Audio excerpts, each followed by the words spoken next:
All right. So it's Christmas week. Hello, my CNC brothers and sisters. We are coming into our holidays and all that stuff that you've been making for Christmas. It's about time to have those things done up, stained up, dried out, and wrapped up. I'd like to know what some folks have made for Christmas presents on their CNCs. So put it in the comments. I definitely want to see that. I'd love to see that, Liberty. What about you? Cool. Oh, I would love to see it. I have not had any time to touch projects, so I'm looking for all the inspiration for getting started in January for next year. Yeah. Yeah, and your machine is about ready, right? You've just been kind of. It is right here. It is. Look at that, guys. Look at that. Woohoo! She is completely set up. The only thing we are waiting on is a little bit of a software issue connection I've had, and that's my own personal issue. So I'm working with Next Wave right now, and they're getting me taken care of. Cool. Okay. Yep. And yeah, she's been tied up with all the Christmas product shipping out. We've been shipping a lot of product out, folks. And so let's say hellos first. Liberty, why don't you run through some hellos to some of our CNC brothers? Right. Yeah. Up. Julianne can make some announcements, and we'll chew the CNC fat and have kind of a laid back kind of day. We got James Hendricks on here. We've got some Steve Newman. Hello, hello. Merry Christmas. Merry Christmas. Oz, welcome back to the show. Always good to have ya. Uh-huh. Doug's Hoppy Shop says Merry Christmas all. Merry Christmas, everybody. So many Merry Christmases. Woodshop KL. Tommy Cone, Doggone Productions. I love these like funky names. They're always so much fun. They are. Wandering Star. Hello, hello. We know who Wandering Star is.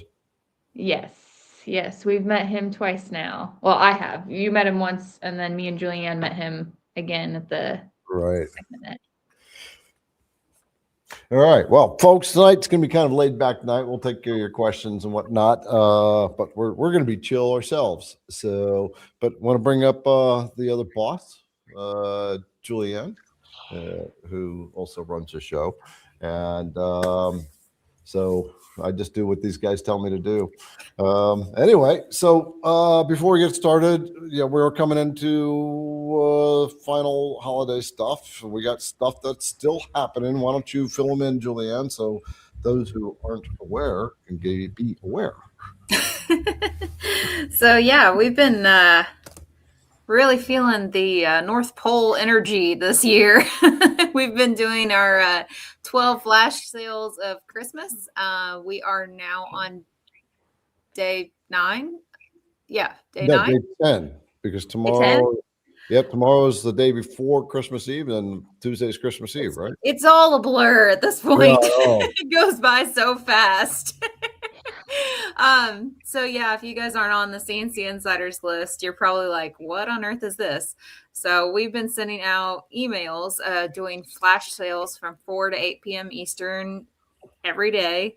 We've got a couple more to go. So we, get in on the holiday festivities. It's 30% off whatever bit we choose that day, which we already haven't chosen, but we can't tell you what they are. That's right. So yeah, and then on Christmas Eve, it's going to be one of our good ones. Oh yeah, you don't want to miss the one on Christmas Eve. That's the last day for the 12th day of Christmas.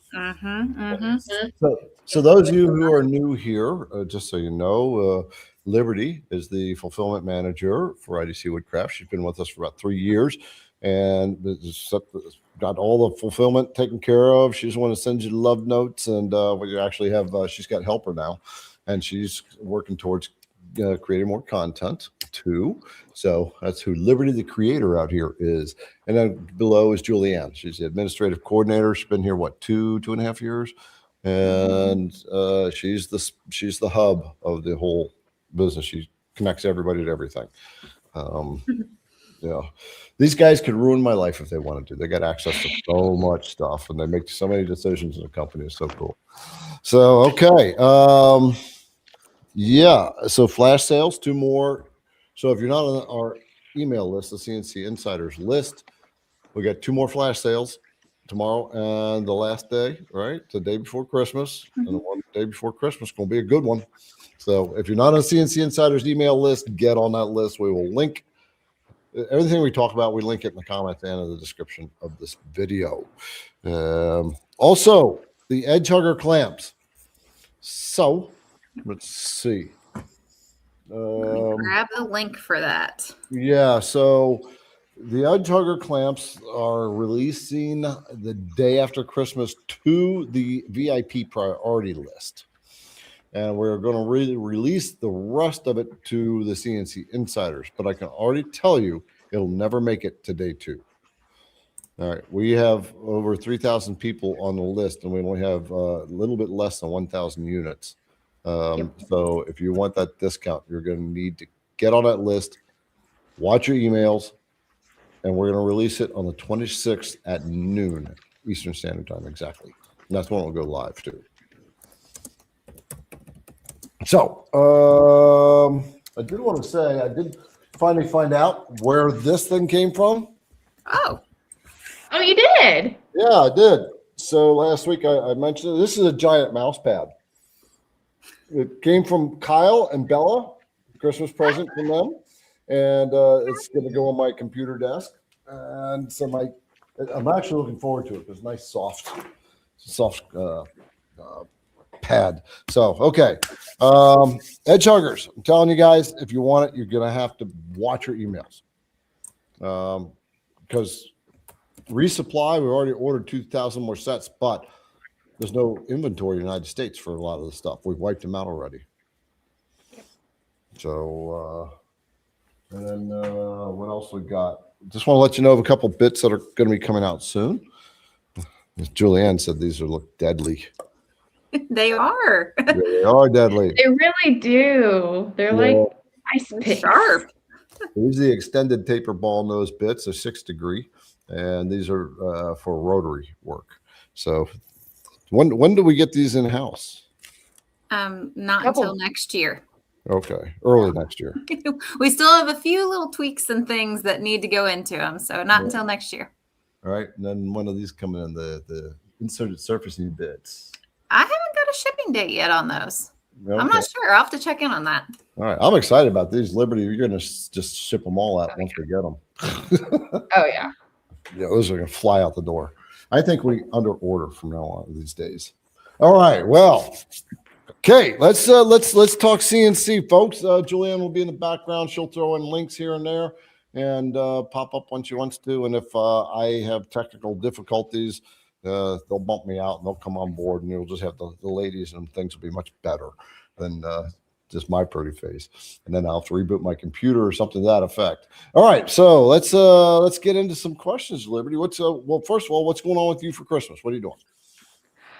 Oh, a little bit of everything. We've got a little bit of shopping to still do, shamefully, but it's for Christmases that are in a couple weeks, so I don't feel too bad then. So it's just going to be a chill day over at my partner's family's house, and then we'll worry about the rest of the celebrations in the next couple weekends. All right. Yep. What about you? Yeah, I'll be at my daughter's house Christmas Eve and Christmas morning, grandkids. And then family Christmas is going to be January 3rd, January 4th weekend. So other than that, it's going to be kind of a chill week. Maybe I should just go fly down to the Caribbean. There you go. Actually, that's going to be my February treat. I think I might have, I think I'm going up to Chicago in February, aren't I, Liberty? Hey, Julianne, yeah. Okay. All right. Well, I'm getting lots of Merry Christmases coming through there. What's the price of the Edge Hugger set? Okay. So the full retail price is what, $74.97, something like that. And then you guys will get 10% off the set. So it's I guess I'm going to switch cameras so you all can see what's in this set. I'm just got to turn on that camera. Okay. And let's bring that up on board there. And okay, there you go. So the Edge Hugger is so you'll get this kit right here, and basically you'll get this wrench too. It's 4mm wrench, and you can see the Edge Hugger clamps right here. There's 4 of them. 1, 2, 3, 4. They're very low profile, a very small footprint, and all the force is held right down on the material. These can apply up to 1,000 pounds of force per clamp. And what actually comes in the kit is this is a full kit right there. And you're going to get your T-nuts for your track. You get your 4 clamps. You get different length screws. And it's going to has a label on the package there. It tells you about it. There's going to be a QR code on it right here that we are going to send a little label with it to make sure you scan that QR code so you can go to see the instructions for that. Let's see. Yeah, okay. I'll answer the questions as we go along. So that's it. Everything's American made or American pulled together. As far as we know, it's all American made, and that's what the Tool Quest has made every attempt to use American products on that. So for those of you who have next wave machines, we're working on the T-nuts for those. So Yep. the T-nuts that come with it, they're universal T-nuts for T-track, but they don't fit the channel in the next wave. So we're working on that. Have to figure out what to do with that. So anyway, that's the story. Okay. Let's dive into some questions. And for those questions that are coming up about the Edge Huggers, we'll get to your questions. You're in the queue.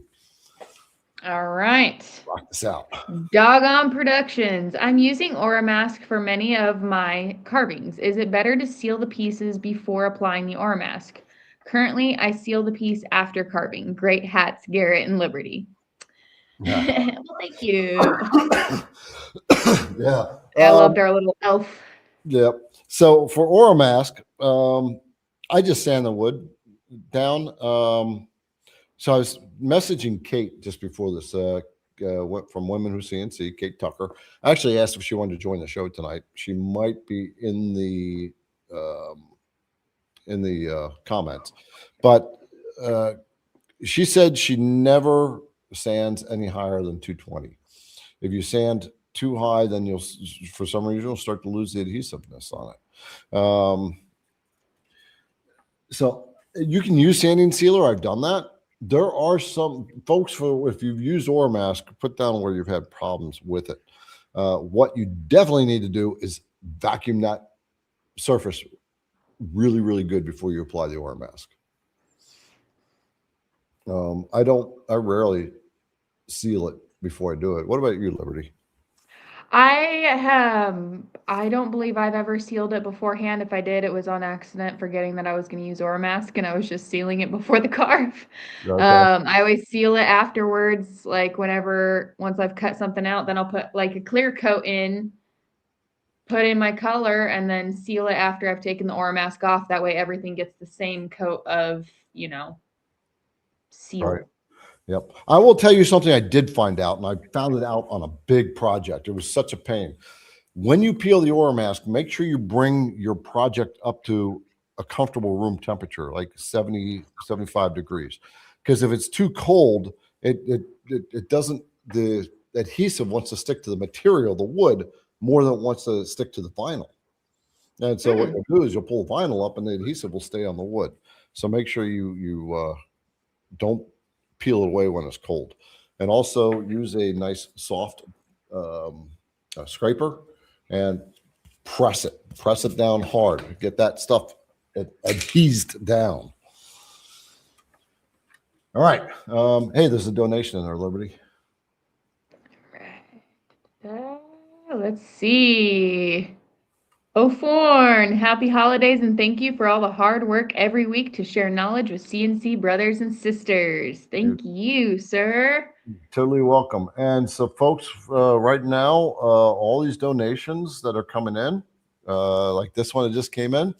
It's all going into a pool that we are going to donate to organizations like St. Jude or what have you. Julianne has got a whole list of organizations that you all have asked us to donate to. So we are, Julianne, I'm going to bring you back up so you talk about that a little bit. Anyway, so how you donate is down by your comment section. There's like a little $sign. You can hit that and you can donate from there. So we donate to lots of different organizations. Liberty, what are some of the organizations we donate to? Missing Alexis, St. Jude Children's Hospital, Purple Heart Project, our local food bank, House of Hope. What's the AF? There's an acronym. It's a Warriors one. It's a Wounded Warriors type of dealio. I was gonna say we've got Disabled American Veterans. We're gonna donate to the Wounded Warrior Project. There's also, I think, upcoming, we want wreaths across America. There's so many. We could keep running down the list of ones we have and ones we plan to. So, but yeah. All right. Okay. So there you go. We got a whole list, and we donate a lot of money. So, and it's all thanks to you guys. When you purchase from us, some of that money goes to these donations, and whatever you donate, we match. So it's so cool. We write a check, and what's it feel like to you guys when we're like doing this kind of stuff? I mean, it's an opportunity to serve in a way that independently I wouldn't be able to, and it's great to be a part of it. Not only, advancing it, but then being there and seeing the impact that it makes. It's huge. Mm-hmm. And seeing all these people come together to do it too is honestly the biggest part. Like, there's more than just a couple of people behind the check. Yeah. We just got another donation from Billy. Oh, it's just popping it in. Stop clicking. I was trying to pop it in. Billy. $50. My son was at St. Jude's for a bit when he was 2. Thank you for donating. Yeah. You get to St. Jude, that means kid has cancer. Right. My niece went to St. Jude, right, when she was 6. So, okay. Well, that's what we do. All right, Billy, you're awesome. And who was that before? Where was that? What? Okay. What? Anyway. Okay. Well, folks, we are going to rock and roll with the questions. All right. So we're going to bump Julianne back to the back. No, we'll figure that one out. We all like to hit the same buttons at the same time. Just let me click from now on. I got this. Got it. All right. What is the best way to hold down a small piece of material, example, 2 inches by 8 inch piece of hardwood? I'm using the blue tape and super glue method, but the material still moves on the table. So I am buying the Edge Hugger clamps when they go on sale. Okay. All right. Just be ready for the email. So we're going to set for the Edge Huggers. We're going to send a reminder email out on December 25th, Christmas Day at 5 p.m. It's just a simple reminder that they're going on sale the next day. And I'm going to send you an email an hour before. So 11 a.m. Eastern Standard Time. It's going to tell you exactly what you need to do to get the clamps and the discount. And then at noon, we're going to set it live, and then we're going to send out the email. All right. So you want to talk a little bit to this, Liberty? Yeah, I mean, I don't understand why maybe your tape and super glue method isn't working. Are you using an instant activator? Because I have found when I use a thicker super glue and I don't use the activator, obviously it does take an extra minute for it to set. But a 2 inch by 8 inch piece of wood, that's about the size that a lot of my little name signs were in the beginning. And I just used a strip or 2 of tape all the way down the length of it. I'm an over user, so like even for like a 3.5 or so piece, I would use 2 pieces of tape, but for 2 inch it should just take 1. Mm-hmm. Yeah. So it also depends upon what you want to do to it. Yeah. If you're working a small V-carving. piece, if you're working a small piece and you're working it really hard, you can break that tape away because it's not as much surface. Whenever I put the tape down, and Liberty does it too, you use that again, a soft scraper, and you press that tape in. What I found usually makes the tape break away is you didn't clean up your material enough. Your wood that the tape is going on, what's going on. And the other thing is a dirty or a spoil board or spoil board that's just rough, right? And so what I would do, if your spoil board is just, when I say rough, you can feel it.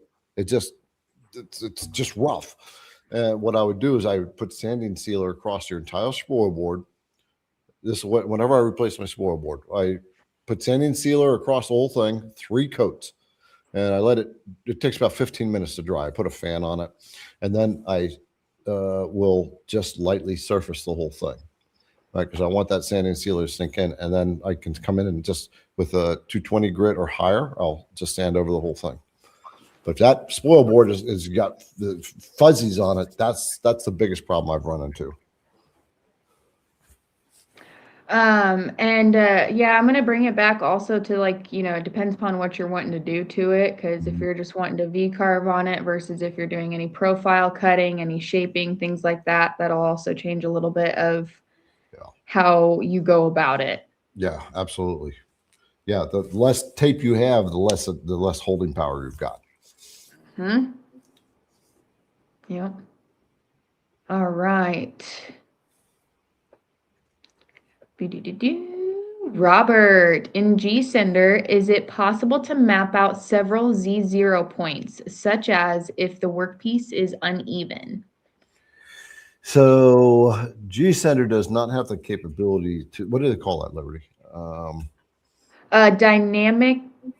Dynamic zeroing, I think. Yeah, something like that. Like, okay, so the Onefinity, yours has that, not the Onefinity. The next wave. Yeah, so you can buy, the Next Wave has their littler dynamic zero, or I think that's where I'm getting the name from, so I could be totally wrong. Right. But, like, you know, if you had like a curved piece, surface mapping, I know, but it's not, it's more than just that. There's something else. There's another name for it. But yeah, you're able to surface map, but I'm talking about the Z0 has a specific name for it. Yeah, with that, you can take a wine barrel stave and just probe. You can just make your design a flat with the circles if you're going to put like tea light candles in it, and then just probe it, and it'll compensate at each different point. Yeah. But GSender at this point, no, it does not have that. Yeah. I'd be curious. It'd be nice if they do that. I'll have to, next time I talk to them, I'll have to ask them if they're doing that. Right now, they are most of their attention. Well, they got attention on lots of different things, but their CNC Labs is coming out with the tool changer. The pre-orders are in. We got our pre-order in. All right. So if you want to get an automatic tool changer on your alt mill, put in your pre-order. We got the 12 station coming. Liberty, I'm thinking if I upgrade my machine that far, I might have to get like another alt mill for just for the content sometimes. The more basic, you know. Yeah, because that's getting unattached stuff. Yeah, that's getting pretty advanced. So I'll have to convince Julian to let me spend that kind of money. Okay, roll on. All right. Whew. Pardon me. There was the third one. All right, let's see how many bless yous come up. Right. There's always so many. All right. There's one from Tim. All right. Oh, here it goes. Bob. In an earlier video, you mentioned I'm going to sneeze again. Hang on.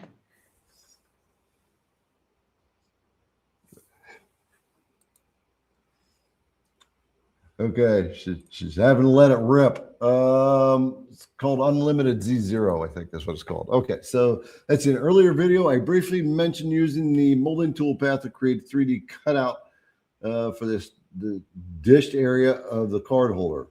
can you show or explain my workflow for this? Okay, yeah, that'll be a cool one to show. All right, so the molding toolpath is a really cool toolpath. And I'm going to take the message out, and I am going to, I'm just going to close this camera out. We're going to share screen. I'm going to share my vectric window. Okay. And I'm going to close this. So it's been a little bit since I used that molding toolpath, but we are going to first get rid of that. And I am going to turn that off. Okay. So the molding toolpath is essentially what it sounds like. It creates molding. And let's just say I have a piece of material that is shaped like that. Okay, and we're going to stop right there. And there is my line. And what I'm going to do is, this is essentially the shape of my board. I'm going to just change it a little bit and just kind of bring this this curve, make it so it's not so tight. All right. So now I want a certain profile on the molding here. So it's a really funky shaped molding, but let's just pretend that we got this really funky shaped place we need to put molding. And then I'll get to the card holder that you were talking about, so you understand what's going on there too. So let's just say the profile of this molding, we'll just take it like that. We're just going to take it like that, like that, like that, and like that, and then like that. All right, and let's see, I guess okay, so we're going to switch over. I'm going to see what my material thickness is. 1 inch. Okay, so I'm going to close that. It's been a little bit since I worked this, but it's a cool tool path. So this tool path, the line is the actual molding, and then this jagged line is the shape of the molding that's going to be done. So we're going to select the line that's going to be carved, and then we're going to hit the shift button and select the shape. And then we're going to go into the molding toolpath. So this you will not find in Cut 2D, but you'll find it in VCarve, and you will find it in Aspire. And when I click that, you can see that these lines are forming on this part now. And you also see on this piece here, there are arrows that are going down. So what this is saying is this is the start point of that molding cut. And what it's going to do is going to cut on this side of the material. Now we're going to try to also in the molding toolpath, it's got this little slider so you can tell it where it is going to cut, but it's fixed right here. So I'm going to calculate it and eliminate that. And then I am going to preview that toolpath.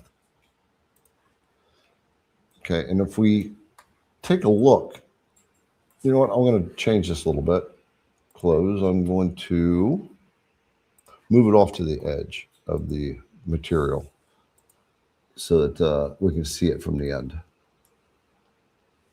Okay. Now I'm going to recalculate. All right, and we're going to re-preview that.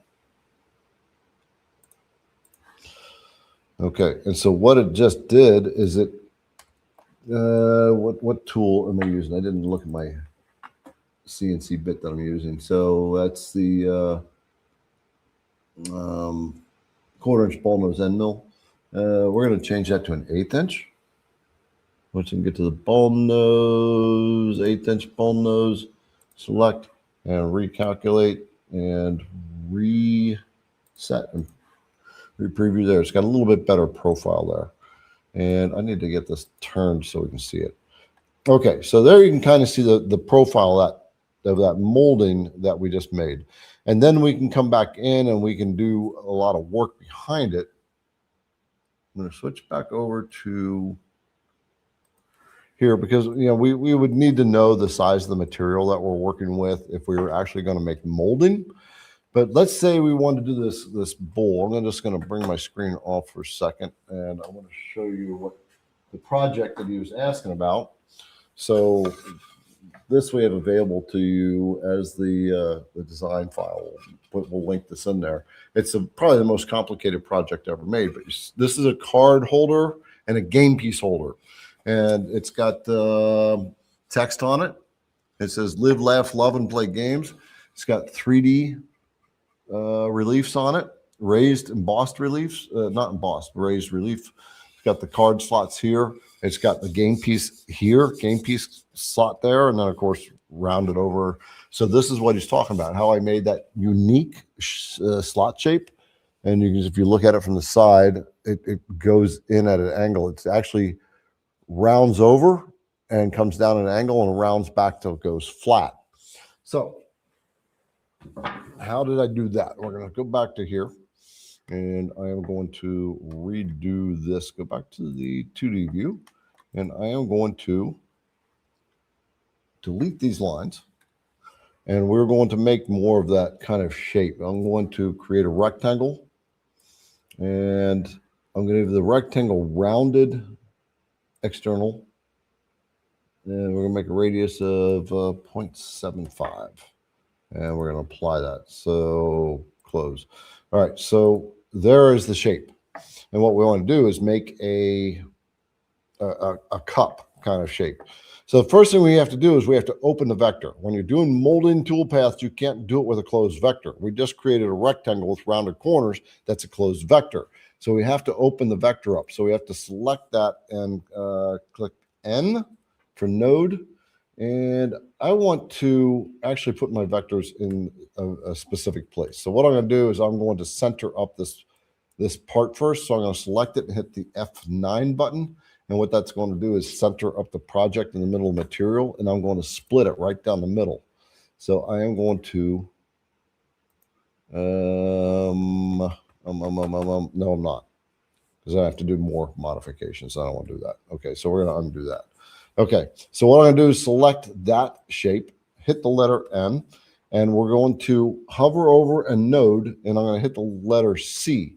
And what we just did is we cut that node. Now that is an open vector, and this should work now. So I'm going to escape to get out of that, the node thing. Now we're going to create the profile, and sometimes it takes a little bit of math, but I'm just going to do is simple. What I'm going to do is create a line. We're going to get a line there, and we're just going to create the line at an angle, and then I want to put a radius on the end of that line. So there's a line we created. What I'm creating is the shape that this is going to be. I am going to put a little arc on the bottom of this. So just going to use the arc tool. Oops, got to redo that. So 3-point arc, and see if that works. Okay, not the best arc, but I'm going to try one up at the top too. This takes a little bit of thought and forethought when you're doing what I am doing here to make this work. So there was a lot of math that was included in that. Now, when you create a shape like this, you're going to have to join these lines. So I've got 3 vectors here. So I'm selecting the first 2, and I'm selecting the tool that is join vectors with a smooth curve. Then I'm doing that one as well and clicking that again, join vectors with a smooth curve. So now I've made one vector. All right, so that's going to be the shape of this. I'm going to select the bowl, and it's not going to completely cut it, but I'll explain why. Now we're going to go over, I selected the bowl. You know what? Let's go back into the toolpath that I created. It's a sweep profile is what it creates. And I'm going to grab the bowl, hit the shift, and then get the profile.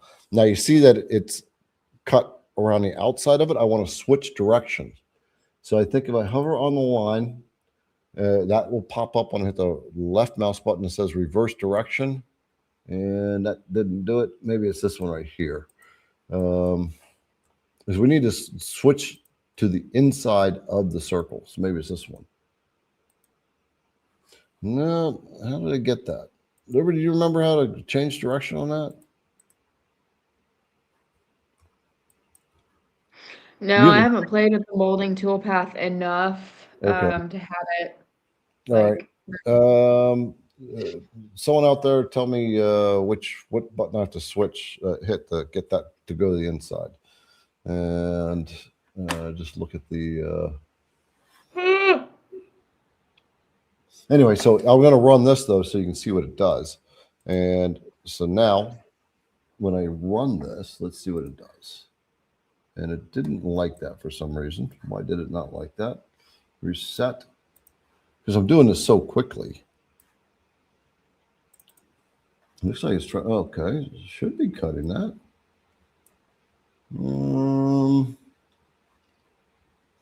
I think I ran through this in the video that I did.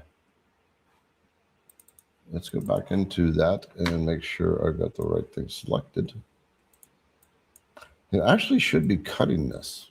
So I'm not sure what I am missing right now. It should be cutting that shape, but on the outside line. So I'll have to get back into this and fiddle with it a little bit. But that gives you a start on this. I'm going to try to do one more thing. See if there's any comments there that somebody has said what to do there. I need 2 parts.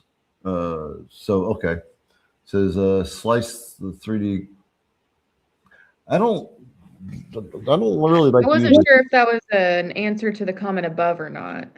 Yeah. Then you need 2 parts. Yeah. Okay. So I don't want to use the 3D modeling for this because like the 3D clip art, because what I did in this project was very specific shape. And it was a good learning. So what I'm going to do is I'm going to just cut this other node. And so now I've got 2 separate vectors here, and we're going to try this again. I'm going to go back in and come on and switch directions. There we go. So I had to create another cut on this thing. So I've got 2 different vectors. Now I'm going to select. Okay, we're going to select this one and that one. And then I'm going to select that one. There we go. Okay, so what we had to do is 2 completely separate vectors. Then it'll work. And this should actually do it now. So yeah, Brandon was replying to you. Yeah. Yeah, thank you, Brandon. So, okay, so now you see we got that basic shape, but now we got this stuff in the middle here.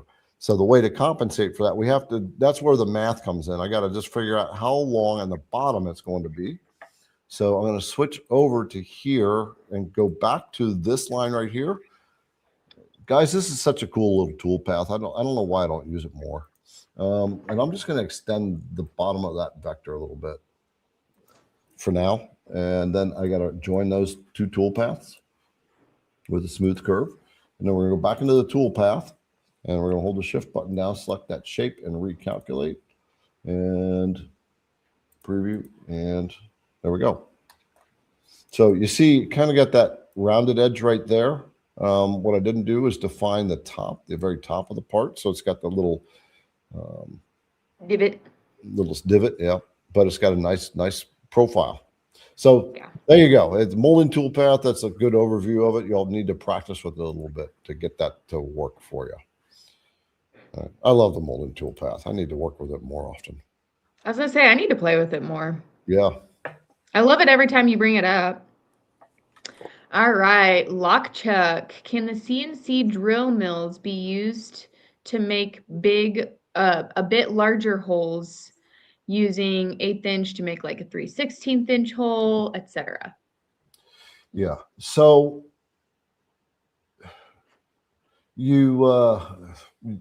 I want to reluctantly say yes, you can. Okay.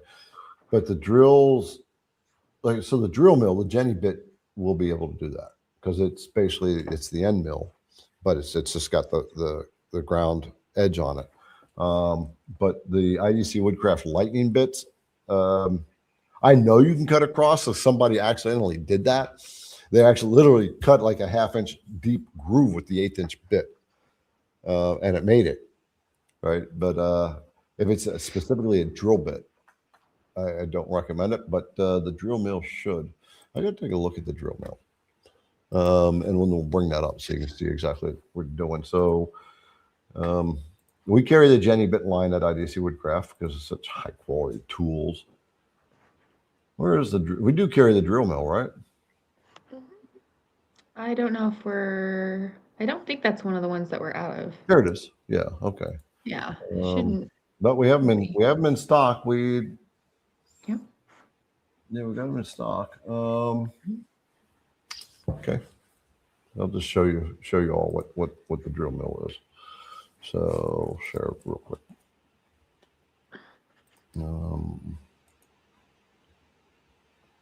Okay. Oh, okay. So we're just gonna do it like this. All right. So this is the drill mill, the Jenny bit. We will link this for you, but you can see that it's essentially the end mill, but it's ground to a kind of a drilling type of point to it. It's got a different configuration than the IDC Woodcraft Lightning bit, but this still is a very good tool too. So there's your answer. That's All the drill mill. right. Three Wheels Adventure. Please, if you have a chance to talk about smoothing tool in Aspire for like a face. So neither one of us have Aspire, so we're not the ones to be asking.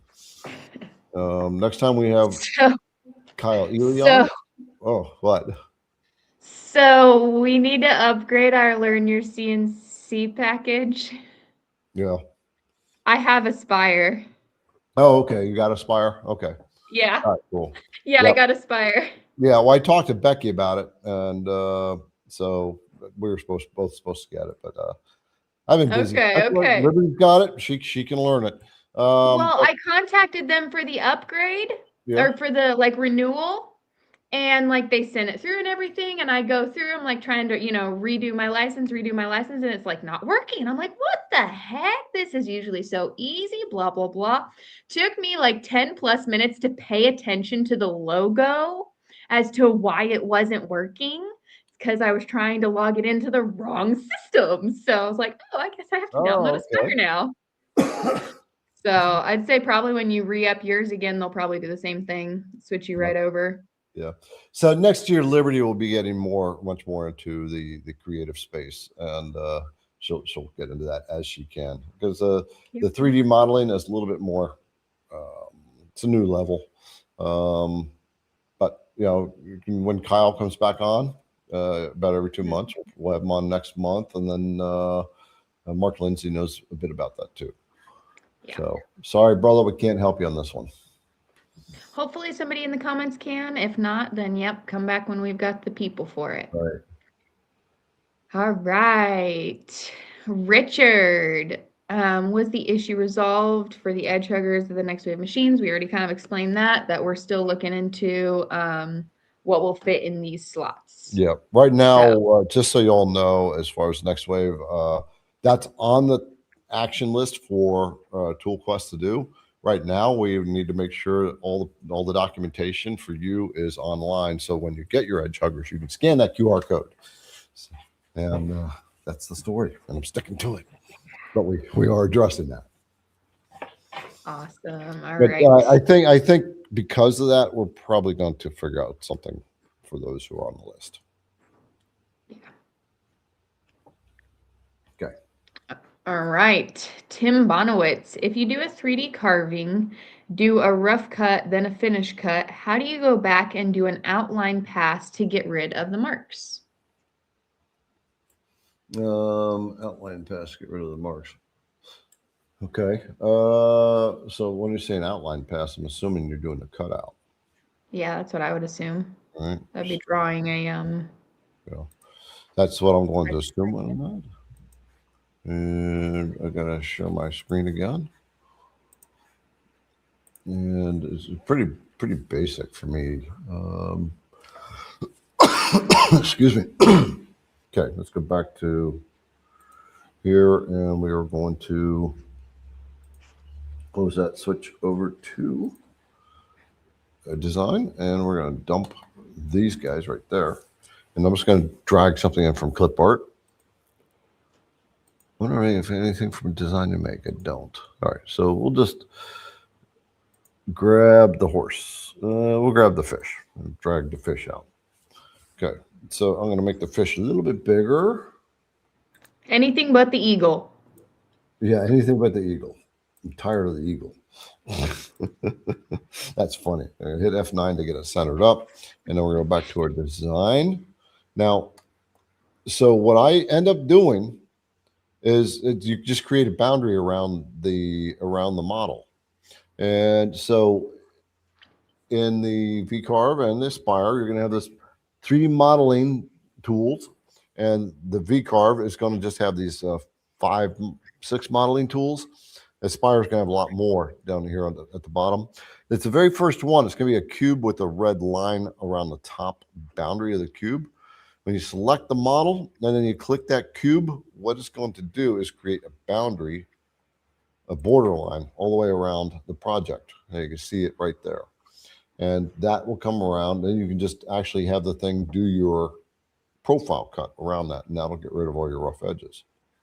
If you need to offset it a little bit, then you can offset the line inward, and that will get rid of those edges as well. Because this one, the fish this is actually going to be kind of rough in some spots right there. I would smooth some of that out. Okay.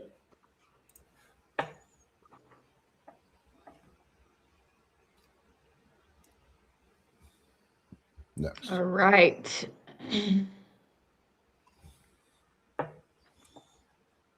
Nope.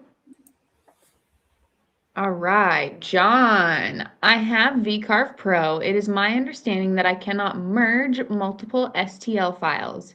If I merge, then in a graphics app, then save it as a new STL file. Can I then open the new STL file in V-Carve? You should be able to. I would assume so.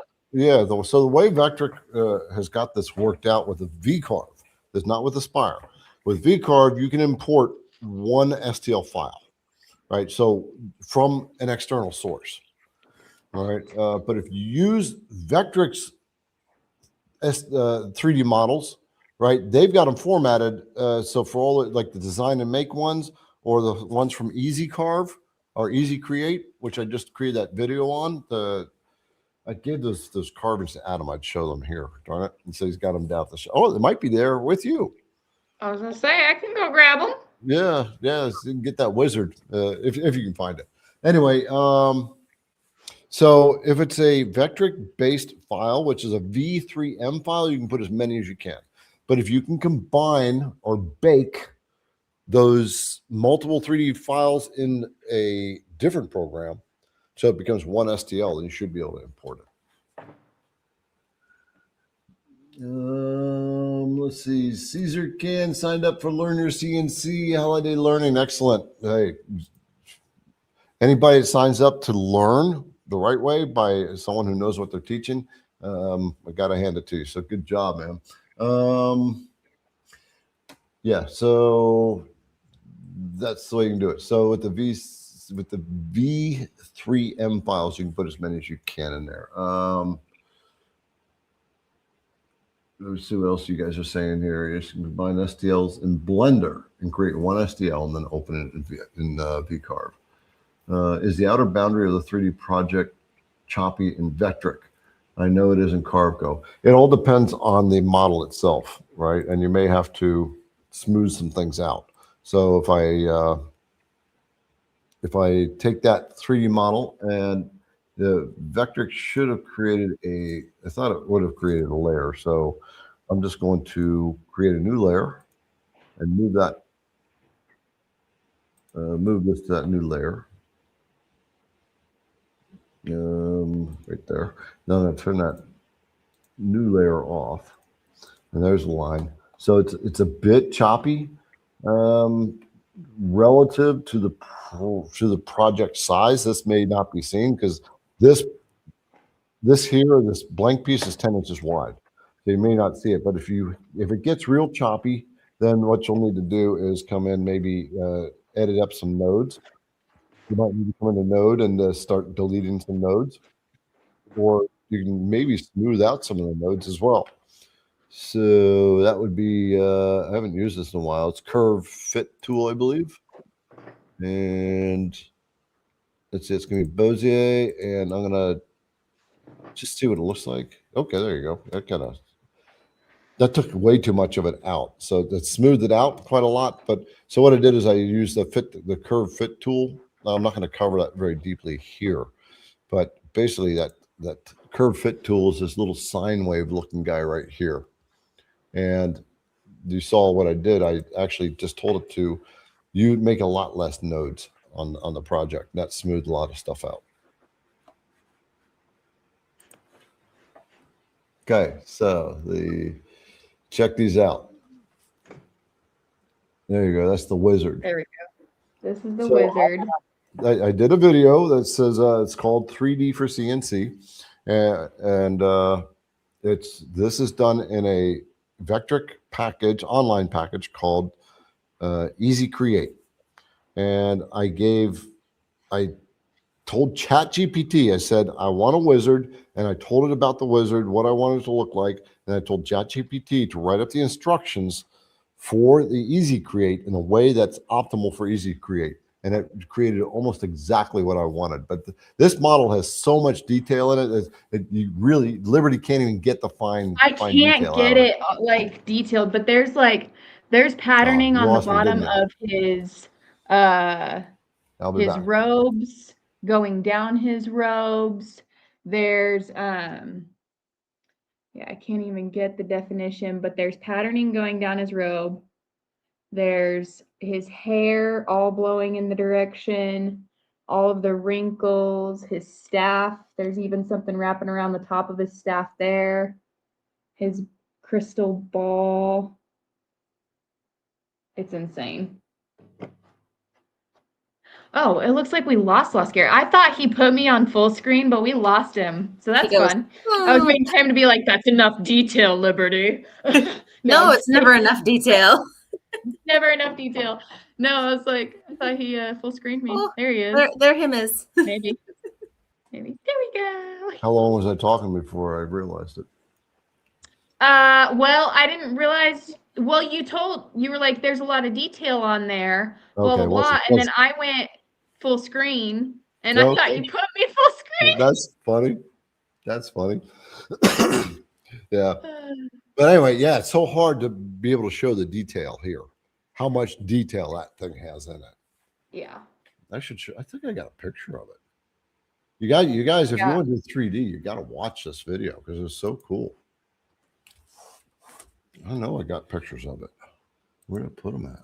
James Hall, I watched the episode on the wizard, convinced me to follow you guys. Thank you. Wait, cool. Okay, there we go. I got it. Joe Kelly, amazing the detail you can get carving. It really is. It's insane. It is insane. Yeah, and the level of detail you could get on that was so cool. There you go. Here's the wizard. Not as good of a picture, but you can see the amount of detail. It's Liberty. You saw the size of it. Yep. There's not enough shadow in this to really show it. But that robe, the cane, his staff has all kinds of cool detail in it. You can even the irises, the resolution here isn't, but you can see the irises and you can see the pupils. Yeah. And like even like the bags underneath the eyes and everything, wrinkles on his forehead, his ear, his lip coming in between his mustache and his chin. Yeah. All right, cool. All right, let's hit another one. All right.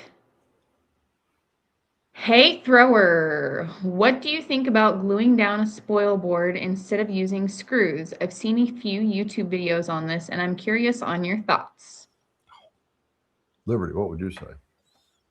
So I've seen a few videos on it as well.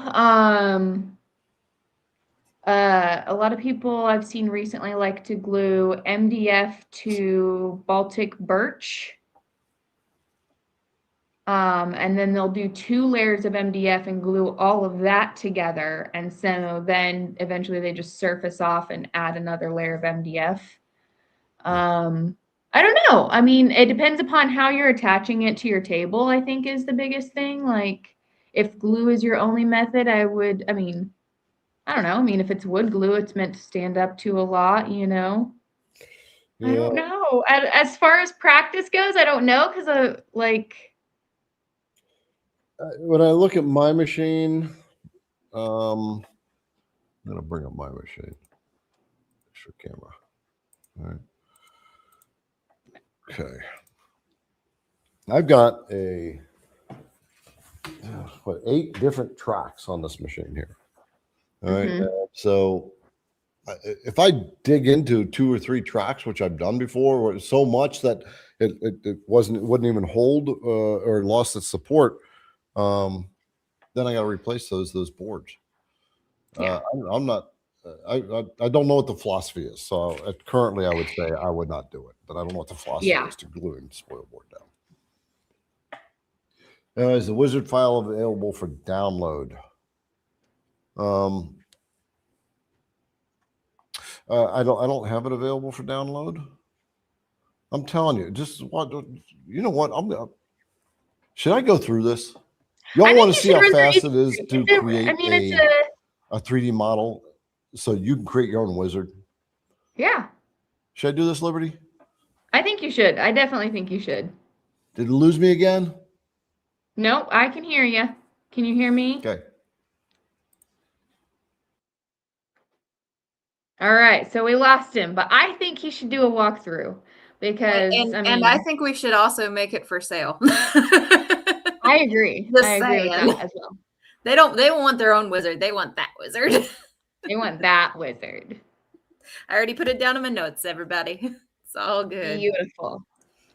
Beautiful. Let's see if there's anything I can handle here.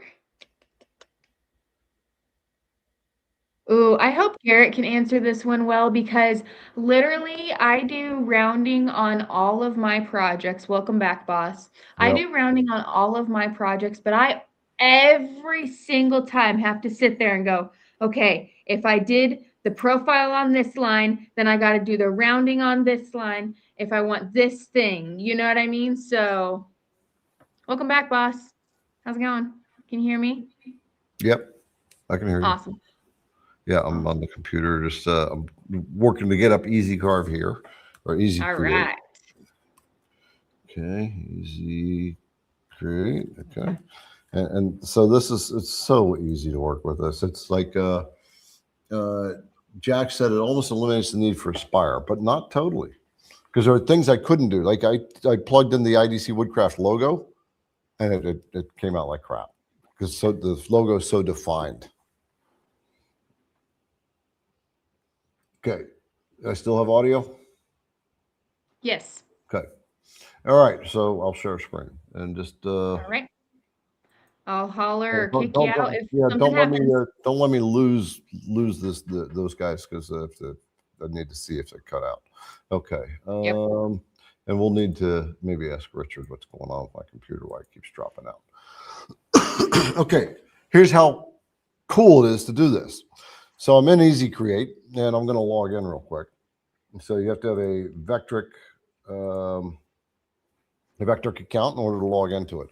I'm going to go to ChatGPT, and hopefully this works out. So I'm going to go to the record section, and I am going to say, what do I want to create? All right, ChatGPT. I want you to write up a thing for the Easy Create software that's going to design up a model for a workshop. And this workshop is going to have a toolbox. It's going to have a workbench. There's going to be tools on the wall, such as hammers and saws. And it's going to be an old style workshop. So many of the tools are older tools. And it's going to have a potbelly stove in it. They keep it heated. And the potbelly stove will have a stack that goes up and goes out the side of the wall. And do other things that's going to make this look like a really cool old-fashioned shop. Okay, so I'm just using the record feature on this. And you still got audio with me? Mm-hmm. All right, Yep. so there it is. So ChatGPT just interpreted what I just said. Now I'm going to tell it to process this. And now ChatGPT is going to work on this and give me the write-up. What I forgot to say is I want you to write this up how Easy Create will do it. It says, okay, below is a ready to paste Easy Create AI prompt written in the style that works for Vectric's Easy Create Relief generator. It's very explicit, spatial, clear, optimized for high detail, CNC friendly boss relief depth separation. Okay, so now I'm going to copy this. AI makes stuff so freaking easy. Okay, so I'm going to copy the instructions. We're going to go over to the Easy Create, and I'm going to click the Create button, and that's when I need to use the AI in. Control V, and hit the Create button. So let's shrink that screen down a little bit. So now it's just going to generate this stuff up. And while that generates, don't forget to hit the like button. Yeah, there you go. As Blaze said, hit that like button. Hit that like button. All right, there we go. And it gives us two options. So we got the workbench, right? Kind of an old time workshop.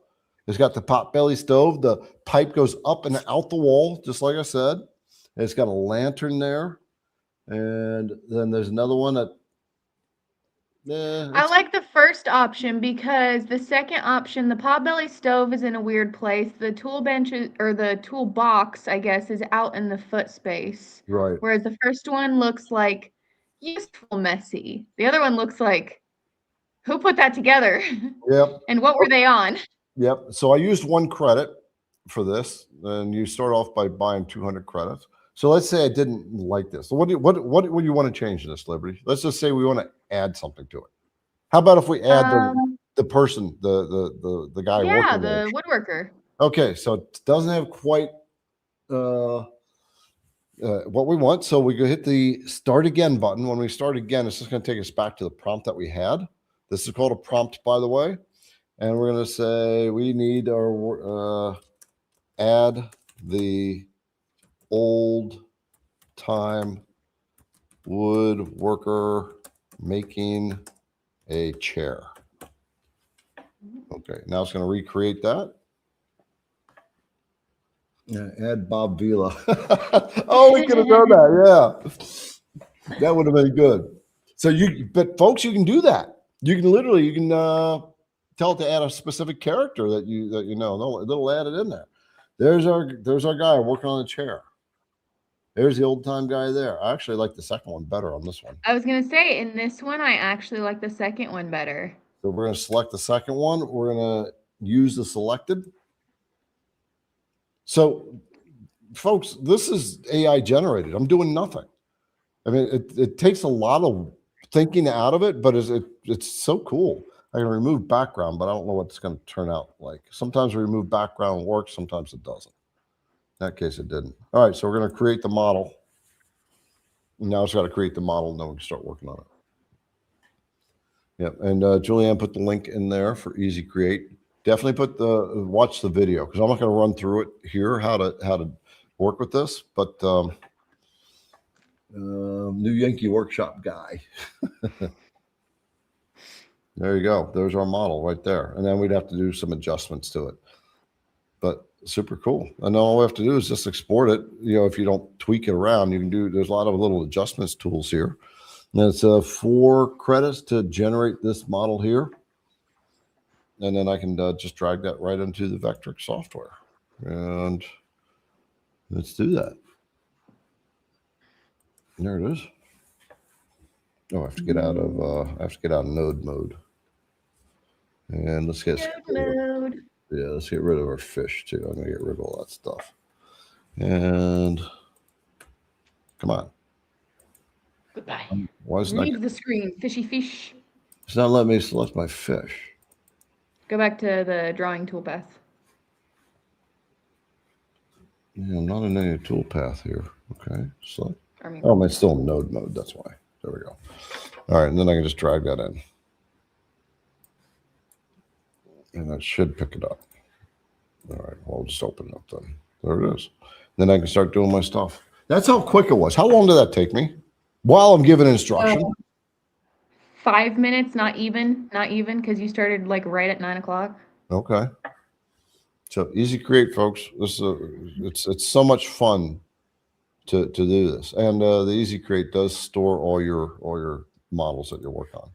So if I go back to that, and I can go into Easy Create, I can click the little yellow icon up here, and my image inventory. And there's all the stuff I've created.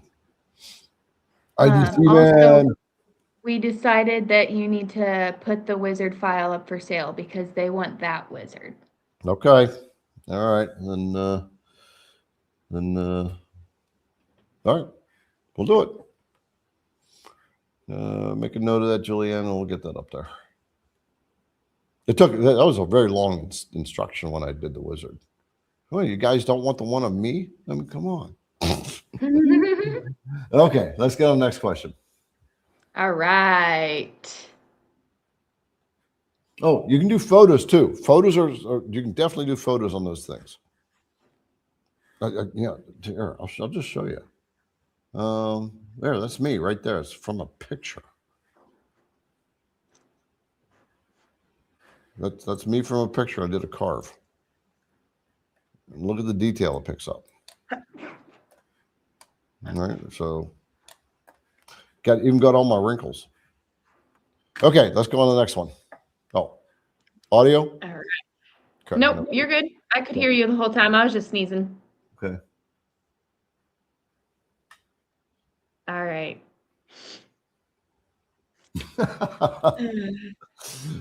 Billy said he followed the tutorial on Easy Create, the video I did. He said easy peasy. I made it look so easy, even a caveman could do it.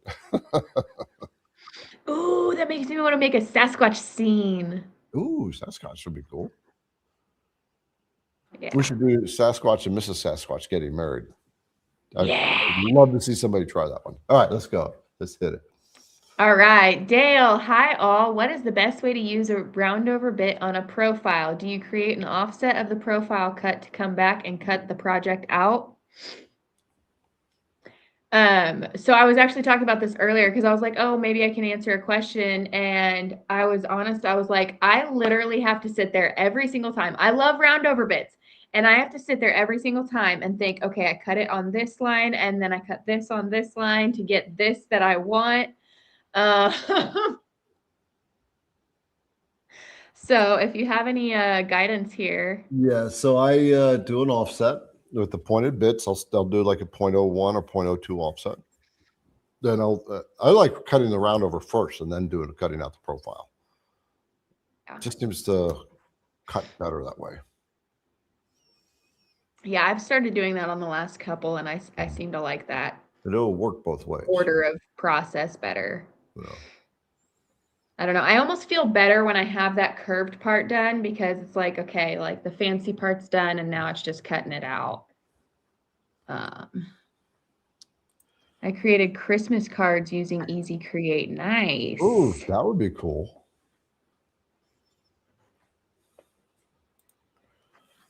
All right. Garrett, could you share the brand of sanding sealer you use for your spoil board, for example? I never know what to look for. Minwax branding sealer. Minwax sanding sealer. There's that stuff right there.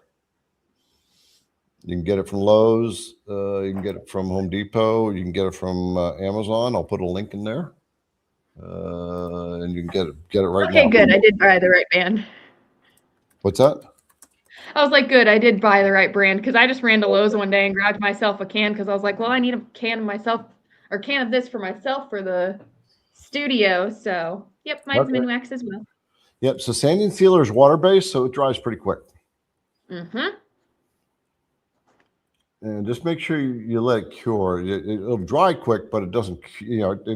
It takes about 24 hours to cure. So if you try to sand it, maybe 12 hours to cure. But if you try to sand it before it's cured, it's going to ball up and gum up your sanding paper. Yeah, I learned that the hard way. Yeah. All right. Thoughts on the single ATC? Worth the $100? From Jazzman. Worth $100. Oh, single ATC. So from CNC Labs. Oh, I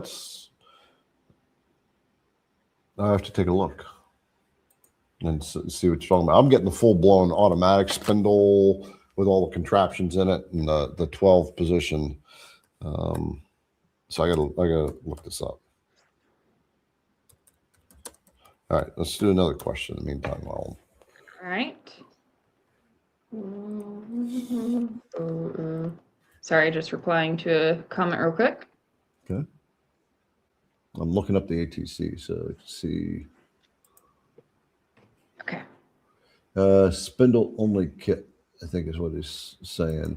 So I'm not sure. I would contact CNC Labs. You get the spindle only kit. I think that's the manual. You'll still have to have a compressor with it.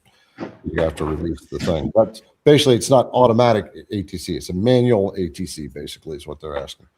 I think it'll work. I don't know what the price difference is. It already went. Wait. What do you mean by like a manual ATC? So it's kind of funny saying it that way. Yeah, that's why I was like, I'm confused. Yeah. So, man, it's not really manual. It has a button on it where it still has the internal guts like an ATC. It has a something that grabs the tool holder and pulls it up. And that's pneumatically driven. Actually, it ejects it so it lets it out because its natural position is locking it in. And so you can have a manual button that will release that tool. Right. And then so you can have all the tools mounted into the Cat 5 collets or whatever they're using, the Cat 5 holders. So the Cat 5 holders, you have the ER collets, then you have your Cat 3, Cat 5 holders. Those are if I can look that up so you can see exactly what that is. I like what Zach said. What? Does that make it a semi-automatic tool changer? Hi, Clack. I was watching your show the other day. That's funny. Yeah. So basically, the manual ATC is it's basically pneumatically held in place. You can release it really quick instead of having to use a wrench. You hit a button and it releases. All right. So what are you laughing about? We would get a lot more drinking when Liberty says, "All right, all right."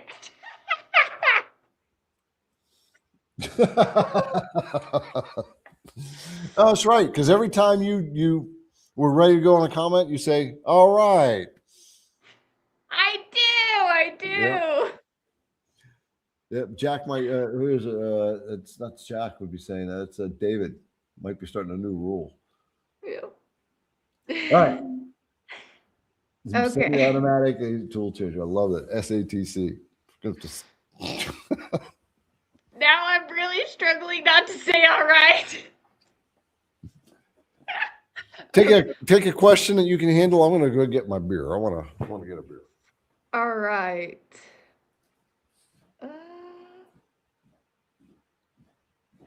So I can kind of answer this one. Have y'all done any maintenance videos? I'm starting to get the initial maintenance alarms that need attention. I know that Garrett has done a complete maintenance video on the long mill. And that is on our YouTube. I don't believe he's done some maintenance on the Almo, but I don't know if he's done a complete work through of maintenance since he put it together, as far as video based. But yeah, a lot of those alarms kind of tell you what you need to know and tell you what you need to check. It depends upon the machine you have. I know whenever I'm working with the alt mill, I've got to watch my V wheels, or long mill, sorry. I've got to watch my V wheels, things like that. So I would check out his long mill maintenance and then go from there.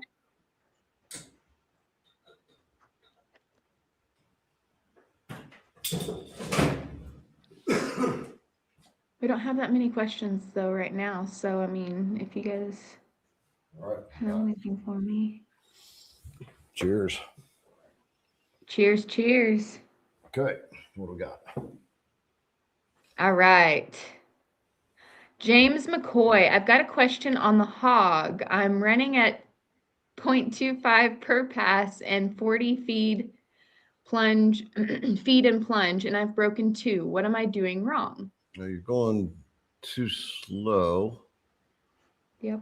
You bring your RPMs up to like 18,000. Other than that, if your feed rate is too slow.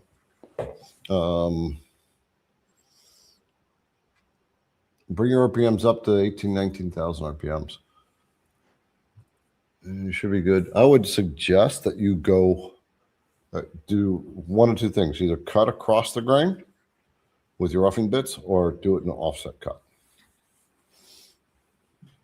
But don't cut with the grain, because when you're cutting with the grain, what it's doing, it's pulling huge chunks of material away, and you're just creating a lot of stress in the bit. It's kind of weird, all the physical dynamics that happen with that. Try going across the grain. If that doesn't work, then we'll switch you out with the Beast. I do have some other variants of the Hog here that I have to test, but that's still to be done. Can I install a third-party 4th axis rotary on the super long mill from CNC Labs? Ask Or CNC super Labs. long board, sorry. Yep. Ask CNC Labs. Mm-hmm. They're the ones that built that long board. You should ask them. I know that they got the Vortex rotary, and I know that'll work on it, but I don't know about third party.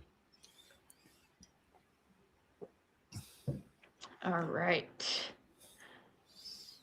Kyle has a video about 2 years ago about how to combine multiple 3D models into one on his YouTube channel. From memory, a lot of work, but it was a workaround at the time for non-Aspire owners. Yeah, I don't. As far as I know, you can't do it.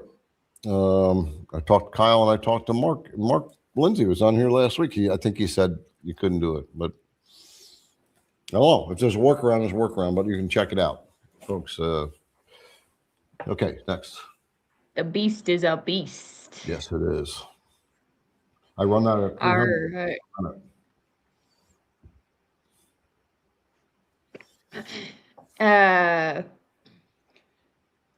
EI Greg, is there any chance of you bringing back the videos where you talk about building a business like the ones you did in the past for people you were mentoring? So you asking if would I mentor other people live? I love the mentoring videos. So the videos they're still online. They're just, I think he's just asking if you're going to continue guiding people towards the business side of it. Yeah, I really enjoyed doing that when I do it live, because it helps everybody. Yeah. Maybe I should do it with the team, with the IDC team. That could work. But they get a lot of mentoring anyway in the back end. Yes, we do. Yes, we do. All right. Yeah, I'll think on that one. I'll think on that, and maybe we can do another mentoring session with somebody.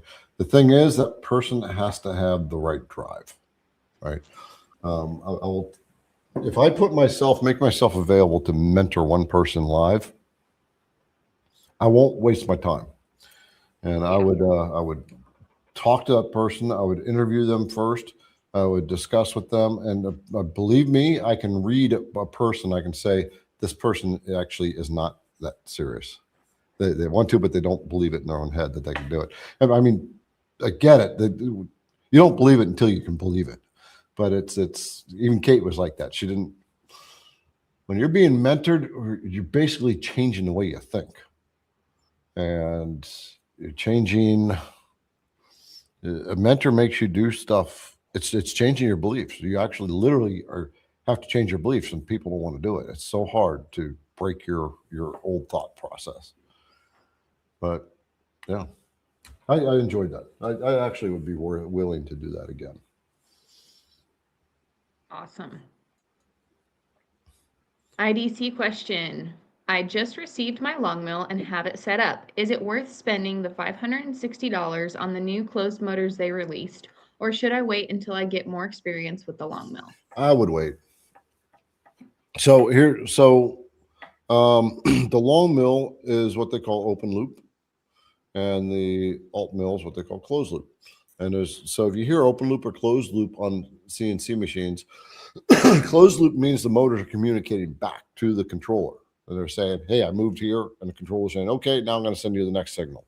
So they're talking back and forth. But open loop is just the controller sending the signal, and the motors, it doesn't know where the motor's at. It's kind of like it's hoping it's listening. Yeah. It's like I'd be standing outside of Liberty's office. I say, okay, Liberty, walk to the left 3 steps. And then I'd say, okay, Liberty, walk to the right 5 steps. And I don't even know if she's done the 3 steps, right? So that's the controller doesn't know what the motors are doing because it's not communicating back.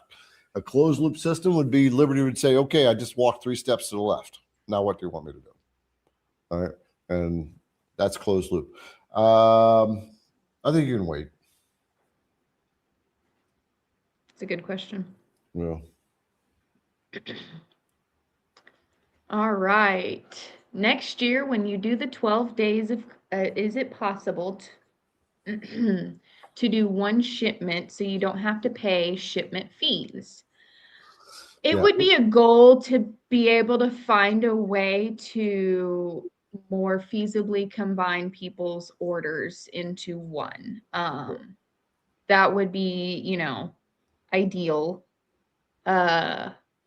But that's currently, with our current processes, that is a lot of hands-on work per every single order, putting it on hold, combining them, taking them off of hold, et cetera, et cetera. So, I mean, I would like to look into more feasible ways to do things like holding orders and such, that are less manual labor on us. But at this moment, I don't see that happening. So, but I will look into it. I will commit to look into it in the next year. Yeah. If we do the 12 days of Christmas last year, the 12 flash days of Christmas, if we do, we might do something different. When did we come up with that idea? Julianne, it was like last minute. Yeah. They were like about a week and a half before we needed to actually start doing it. Yeah. that's Very Garrett, last minute. That's Garrett's standard operating procedure. Although we definitely got a little bit ahead of the marketing game this year. Yeah. Good. All right. Blaze, Garrett, what are the primary differences between the Hog and the Beast? When would we use either one? I always defer to the Beast unless I'm going deep. All right. So the primary difference is the length of the bit, the length of the flute. So the Hog is 1 inch flute depth or cutting depth, and the Beast is 1.5 inches.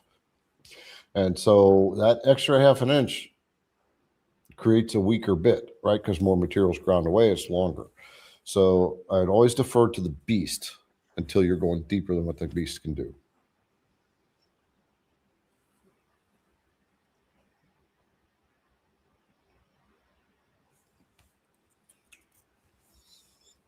We're good. Can you hear me? Yes, sorry. I was replying to a comment. Yeah. So this one, it says, Ken is saying what will cause port disconnects. I don't know. I'm not a technical guy. Talk to the company that makes your machine. And it can kind of be it can be any one of the issues that you've mentioned as well as others. It's a case-by-case issue. Yeah. I get port disconnects and then you guys can't hear me. I don't know what the hell's going on. Yep. So you know what? So I use a G sender with the alt mill, and if it's running, the port never disconnects. But on occasion, if it's not running, it'll disconnect. I don't know why. But it doesn't disconnect right in the middle of the job. So who the hell knows?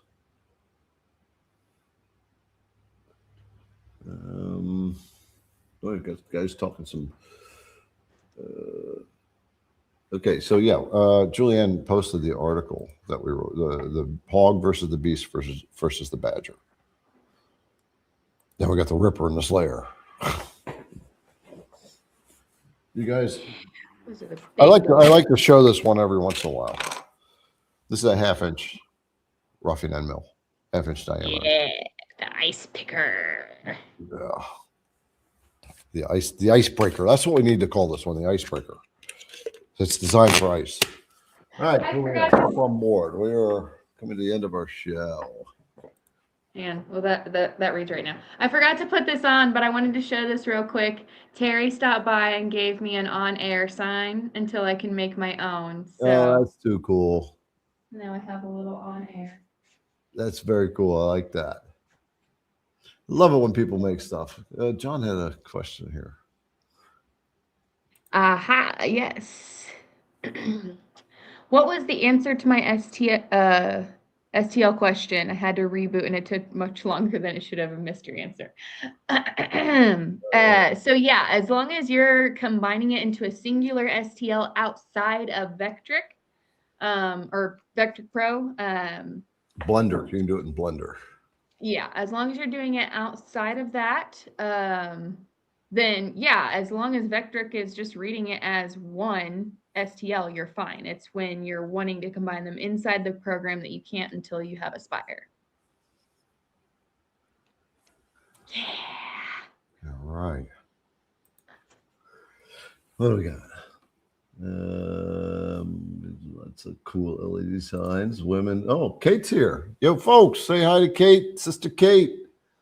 We've been chatting with her, yeah. Oh, have you? Mm-hmm. Let's see. It's the long mill while using G-Sender. Yeah, I'm not. I think that has to do something with the computer. I'm not sure. And let's see. Kate said that bit. Holy crap! I don't know which one she's talking about. She likes the roughing bits. We gave her the Excelsior to play with. The one we're going to be releasing in about a month and a half. That's a really high-end bit.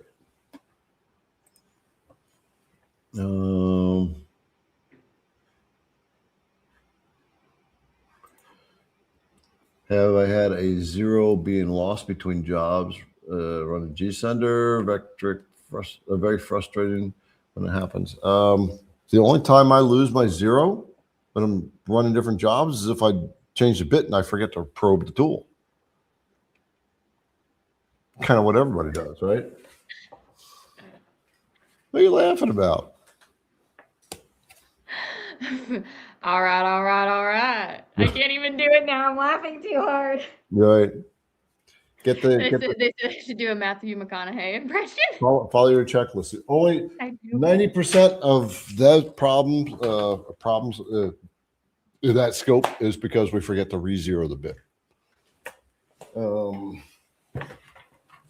we forget to zero it and we think we do.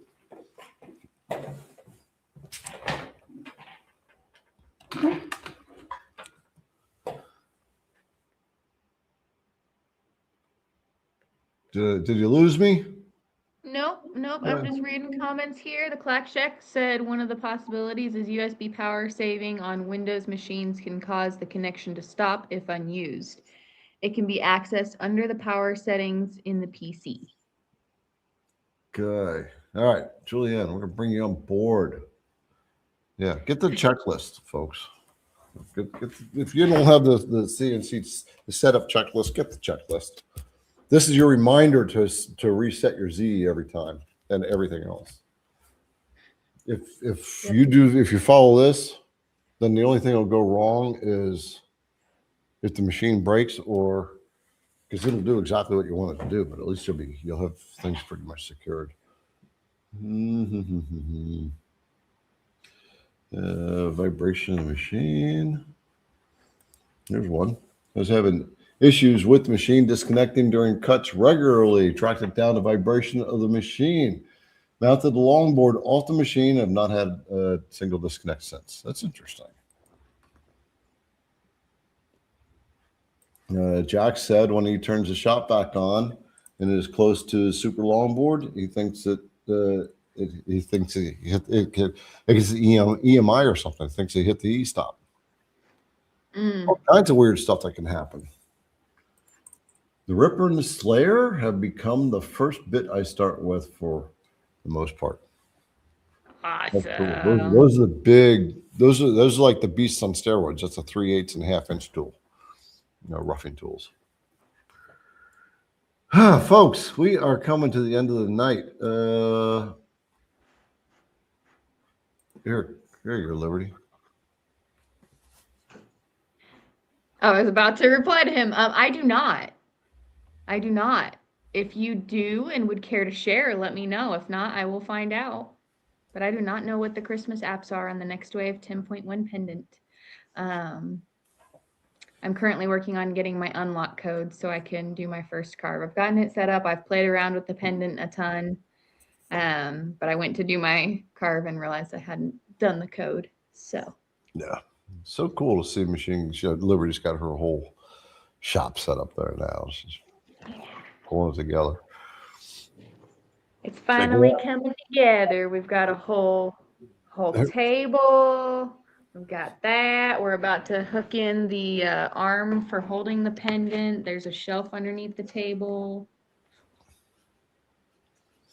All right, folks. I hope you all got your Christmas shopping done, or whatever your Christmas making done. Did Julianne? Was there did people telling us what they made? I think there were a couple. Yeah, there was a couple I replied to. As I say, while I'm scrolling back, there's one last question that popped in. Running a 5-hour project, V-carve and G-sender, can I pause and finish later? Yes, you can. Should be able to hit the pause button.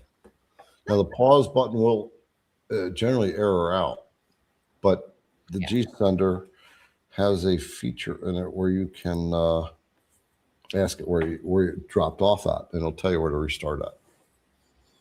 All right, so I did a video on the G-sender software, and go to that video and go to the timestamps, and in the timestamps it should tell you where to cover that. It's a pretty cool feature. If power goes out, it's recorded where it was. Recommend that you start 10 lines beforehand, and when you hit the start button on that 10 line, it'll go through all this process. It'll turn the spindle on, it'll pull the machine out of the way, it'll turn the spindle on, bring it over it, and then come down into it. They got it all worked out. Okay. So let's see. I don't know if you guys saw these, but we'll just pop them up there. Rita Donahue made some Grinch coasters and Frenchy coasters and a sign and an inlay. Cool. Frankie made a photo V-carve of his dad's World War II photo for his mom, and on the back, put a Christmas message he wrote to her one Christmas in his handwriting. That is beautiful. That's cool. I love the handwriting stuff. Yeah. Let's say I'm not seeing anything else.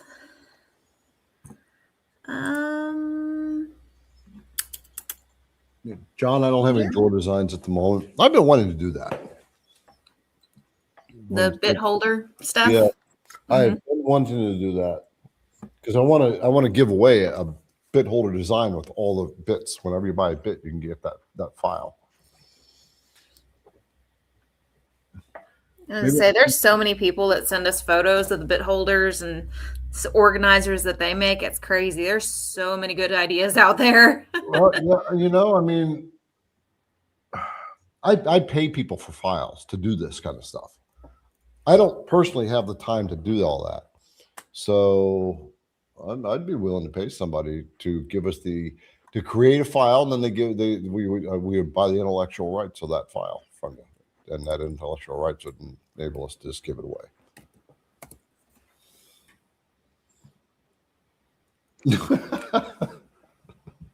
Nice. Devil Dog Marine Corps plaque for a veteran. Okay. Like that. So busy, I'm still finishing up Halloween stuff. You poor thing. Yeah. Imagine when you're going to be sitting at the door trick-or-treating, waiting for the trick-or-treaters next week or something. All right. Well, folks, we are, I have not looked at Millmage yet. I do want to look at it. I want to do the rotary first. So I asked about the Millmage software, which is the CNC router software for designing from Lightburn. Lightburn just put that out. Okay, folks, we're going to rock out. Y'all have a Merry Christmas. We'll be here next Monday. And happy holidays. Yep, happy holidays. Have a safe Christmas with family. Eat well and stay safe. And we will see you next Monday. And watch for the sales. And remember, the Edge Hugger's coming out December 26th, noon. You got to be on it. They're going to sell it really quick. How long do you think they are going to last? 1,000 units, 3,000 people on the list. Releasing at noon Eastern Standard Time. 12:47. 12:47. AM or PM? Good. I'll bet on both. There we go. Yeah. Cover both bases. There you go. I say because of Shopify getting overloaded, it's gonna take 2.5 hours. Yeah. Yeah. Hour to That's two what and a I'm half. gonna say. It's gonna take 2.5 hours, especially since it's releasing at noon. Some people don't have their lunch until 1 if they're working again. So Oh, I say they've 2.5 had hours. enough warning.